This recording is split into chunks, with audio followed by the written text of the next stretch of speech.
Assalamualaikum warahmatullahi wabarakatuh.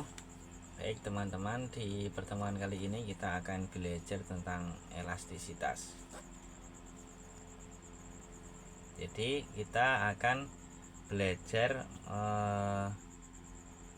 mengenai pengertian elastisitas, koefisien elastisitas, jenis-jenis elastisitas, terus elastisitas permintaan, elastisitas penawaran, dan elastisitas produksi. Oke, masuk ke materi yang pertama, yaitu pengertian elastisitas.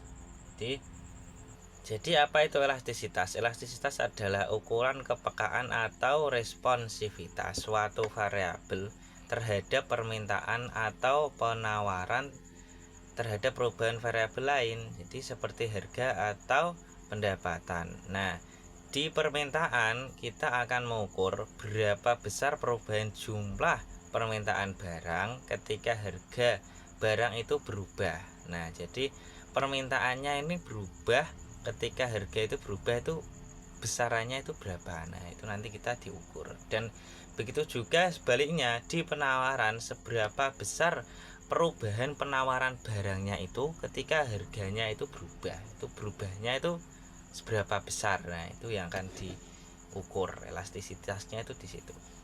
Oke, lanjut ke koefisien elastisitas. Jadi elastisitas itu ada beberapa jenisnya. Jenisnya itu ada 1 2 3 4 5 6.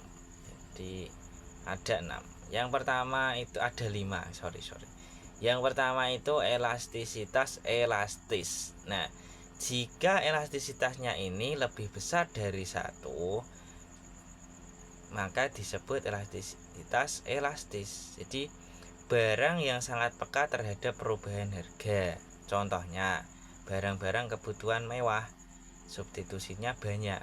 Nah, seperti emas, perak. Nah, itu barang-barang yang elastisitasnya itu elastis banget gitu loh. Jadi begitu harga berubah, terus penawaran langsung berubah juga, permintaan berubah juga, seperti itu.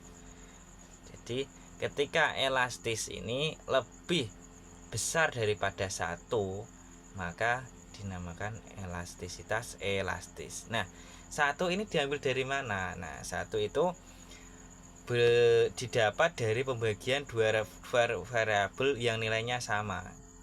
Jadi jika hasilnya lebih dari 1, jadi pembilangnya berubah barang lebih dominan. Jika kurang 1, berarti penyebutnya berubah harga yang lebih dominan. Jadi ketika maksudnya itu pembagian dua variabel itu, jadi ketika harganya itu naik 10%, maka penawaran turun 10%, gitu. Jadi imbang, dibagi antara 10/10 gitu.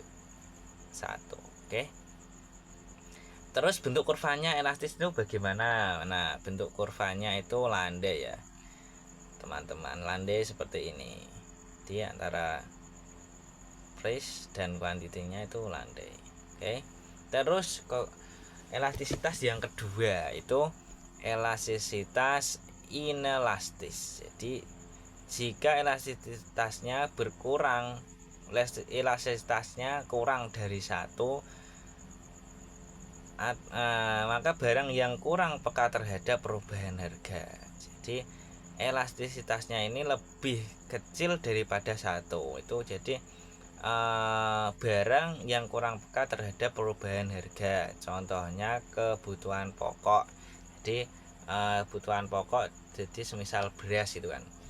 Jadi walaupun harganya itu naik atau harganya itu turun, jadi ya tetap kebutuhannya itu tetap gitu. Jadi perubahan penawarannya itu tetap.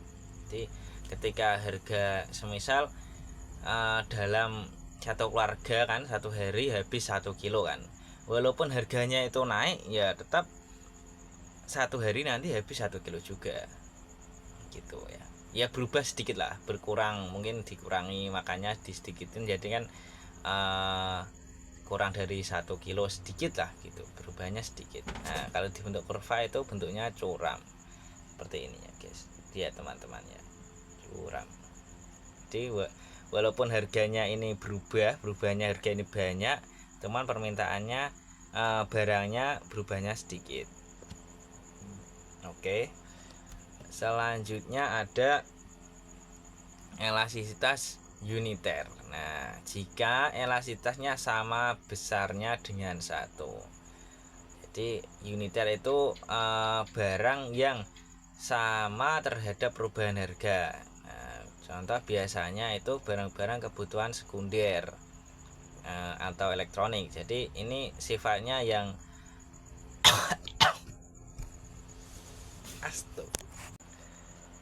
Selanjutnya yang ketiga yaitu elastisitas uniter. Nah, jika elastisitasnya sama besar dengan 1, maka disebut elastisitas uniter. Jadi barang yang sama terhadap perubahan harga. Jadi biasanya itu barang-barang kebutuhan sekunder, elektronik ya. Nah, ini sifatnya itu kasuistik. Jadi kadang-kadang kan kalau barang elektronik kan harga naik ya permintaan turun, terus harga turun permintaan naik. Nah, itu jadi elastisitasnya itu sama dengan 1. Jadi bentuk kurvanya itu seperti ini. Jadi begitu harga naik terus barang juga turun, kalau harga turun barang naik, seperti itu. Tengah-tengah bentuk kurvanya. Nah, selanjutnya elastisitas sempurna. Jadi berapapun jumlah barangnya, harga cenderung tetap. Nah, biasanya itu bumbu dapur. Ini juga sifatnya kasuistik ya. Jadi biasanya gitu. Nah, elastisitasnya itu sama dengan tidak terhingga. Nah, jadi bentuknya kurvanya itu horizontal. Jadi misalnya bumbu Reiko kan. Nah, Reiko satu saset 500 rupiah kan. Jadi harganya ini sama. Nah, tapi permintaannya walaupun permintaannya itu banyak, misal asalnya itu sehari habis 1000 piece, langsung yang besoknya dua seharinya lagi itu besoknya habis 5000 piece. Nah, itu juga sama, itu harganya tetap 500 rupiah gitu. Oke, lanjut yang kelima yaitu elastisitas inelastis sempurna. Nah, berapapun harganya jumlah barang cenderung tetap. Jadi kalau tadi tuh yang berubah itu jumlah barangnya, harganya tetap. Kalau yang ini tuh harganya berubah tapi jumlahnya itu jumlahnya berubah, harganya berubah. Jumlahnya tetap, harganya yang berubah. Nah, jadi sifatnya ini juga kasuistik terkadang, biasanya. Di elastisitas sama dengan 0, bentuk kurvanya vertikal seperti ini. Jadi walaupun tuh harganya itu naik, jumlah barangnya tetap sama. Biasanya itu obat-obatan ya. Oke,